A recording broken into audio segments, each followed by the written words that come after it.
Good morning बच्चों।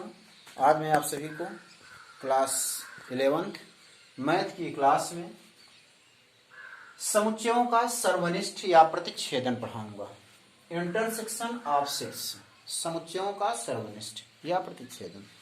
देखो जो क्या होता है समुच्चयों का प्रतिच्छेदन, यदि दो समुच्चय ए व बी है तो देखो परिभाषा क्या होती है। यदि दो समुच्चय ए व बी है तो ए व बी के उभयनिष्ठ अवयवों का समुच्चय ए व बी का सर्वनिष्ठ या प्रतिच्छेद समुच्चय कहलाता है। सर्वनिष्ठ समुच्चय कहलाता है।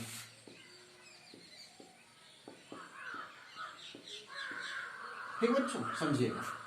मैंने बताया यदि दो समुच्चय ए व बी हैं, कितने समुच्चय?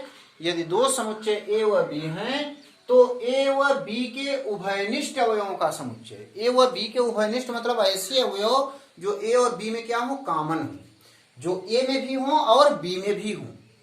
उभयनिष्ठ का मतलब ऐसे अवयव जो ए में भी हो और बी में हो, दोनों में हो।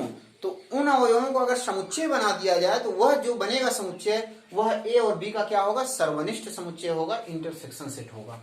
तो सर्वनिष्ठ समुच्चय क्या होगा? यदि दो समुच्चय ए व बी हैं तो ए व बी के उभयनिष्ठ अवयवों का समुच्चय ए व बी का सर्वनिष्ठ समुच्चय कहलाता है।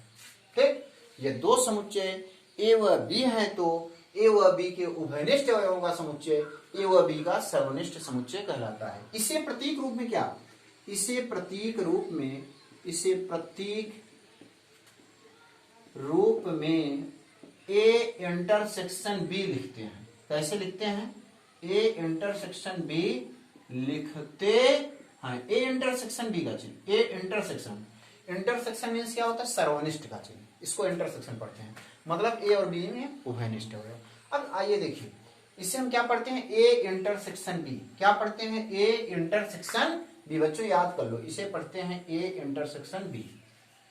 ठीक, अब जैसे मैं एग्जाम्पल लू, जैसे मैं कहता हूं यदि ए इक्वल टू मान लो 1 2 3 4 और मान लो मैं बी इक्वल टू दे दिया 4 6 7 8।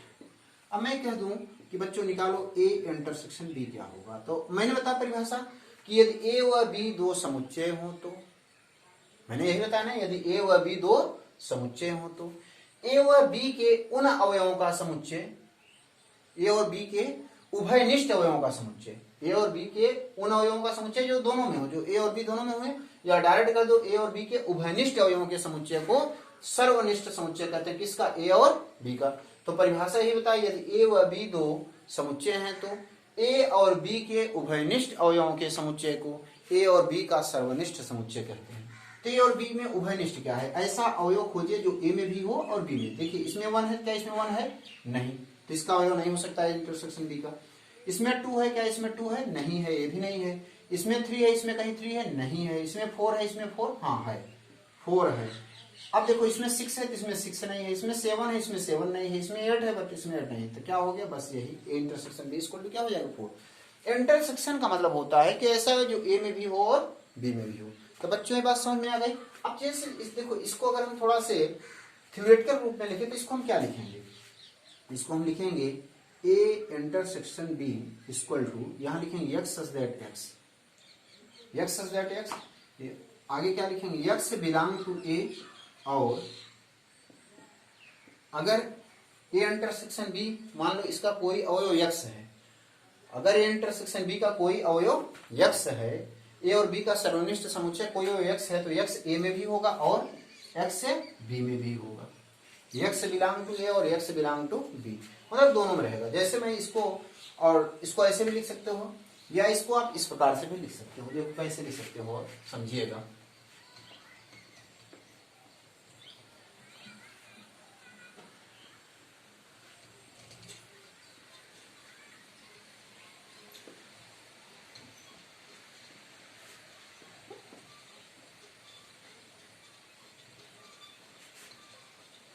और देखो इसको इस प्रकार से लिख सकते हैं, मान लो आपने लिख दिया x belongs to A intersection B, there implies that, इसका मतलब क्या हुआ कि अगर x belong to A intersection B है, मतलब x हमारा ए इंटरसेक्शन बी का अवयव है, इसका मतलब सीधा हुआ कि x ए का भी अवयव है और x बी का भी अवयव है। यहां और लगेगा बच्चे।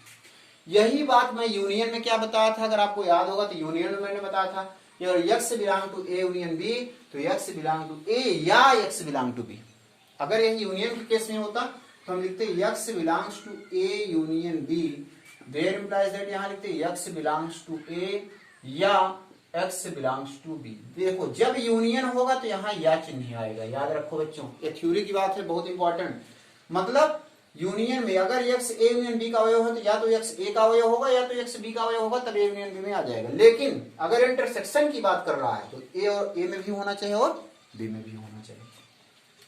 तो ए यूनियन आपको पढ़ा चुका हूं, इसकी बात अभी नहीं करूंगा। अब देखिए, अगर मान लो बच्चों यहाँ पर एक केस हो जाए कि मान लो मैं लिख दूं x does not belong to A intersection B, मान लो ये हो कि x हमारा ए इंटरसेक्शन बी का अवयव नहीं है। अब क्या होगा, अगर x does not belong to A intersection B तो इसका मतलब ये हुआ देयर इंप्लाइज दैट x, अब इसका क्या होगा, x does not belong to A, अब और नहीं लगेगा या लगेगा, x does not belong to B. मतलब अगर x ए इंटरसेक्शन बी का अवयव नहीं है तो इसका मतलब ये हुआ या तो x ए में नहीं है या तो x बी में नहीं है। ठीक, या तो x ए में नहीं है या तो x बी में। भाई अगर किसी एक में है तब इंटरसेक्शन बी में तो आएगा नहीं। अगर x ए इंटरसेक्शन बी का अवयव नहीं है तो इसका मतलब होता है x या तो ए का अवयव नहीं है या तो x बी का अवयव नहीं है। तो बच्चों आज की क्लास